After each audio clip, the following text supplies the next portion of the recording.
প্রধানমন্ত্রী তারেক রহমানের রাষ্ট্র কাঠামো মেরামতে ৩১ দফা বাস্তবায়ন প্রক্রিয়া সফল করতে গণমাধ্যম কর্মীদের সহযোগিতা প্রয়োজন বলে জানিয়েছেন বিএনপির জাতীয় নির্বাহী কমিটির সদস্য আবু নাসের মোহাম্মদ রহমতুল্লাহ।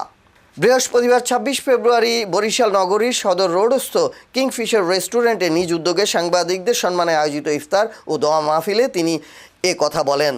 রহমতুল্লাহ বলেন, ফ্যাসিবাদী শাসন আমলে ভেঙে পড়া রাষ্ট্র ব্যবস্থার বিভিন্ন সেক্টর পুনর্গঠনে তরুণ সমাজ যে স্বপ্ন নিয়ে রাজপথে নেমেছিল, প্রধানমন্ত্রী তারেক রহমান সেই স্বপ্ন বাস্তবায়নে এরই মধ্যে কার্যকর পদক্ষেপ গ্রহণ করেছেন।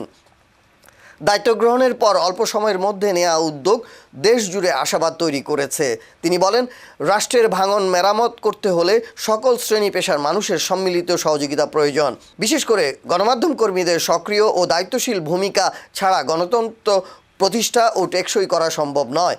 এতে আরও উপস্থিত ছিলেন বরিশাল প্রেস ক্লাবের সভাপতি আমিনুল ইসলাম খসরু, বরিশাল রিপোর্টার্স ইউনিটির সভাপতি আনিসুর রহমান খান স্বপন ও সাধারণ সম্পাদক খালেদ সাইফুল্লাহ, দৈনিক বিপ্লবী বাংলাদেশের প্রকাশক ও সম্পাদক নুরুল আলম ফরিদ, ইন্ডিপেন্ডেন্ট টেলিভিশনের ব্যুরো প্রধান মুরাদ আহমেদ, দৈনিক আজকের পরিবর্তনের প্রকাশক ও সম্পাদক কাজী মিরাজ, দৈনিক বাংলাদেশ বাণীর সম্পাদক আজাদ আলাউদ্দিন, বাংলা ভিশনের ব্যুরো প্রধান শাহিন হাসান, সদর উপজেলা বিএনপির আহ্বায়ক নুরুল আমিন সহ বিভিন্ন প্রিন্ট, ইলেকট্রনিক, অনলাইন ও মাল্টিমিডিয়ার সাংবাদিক বৃন্দ।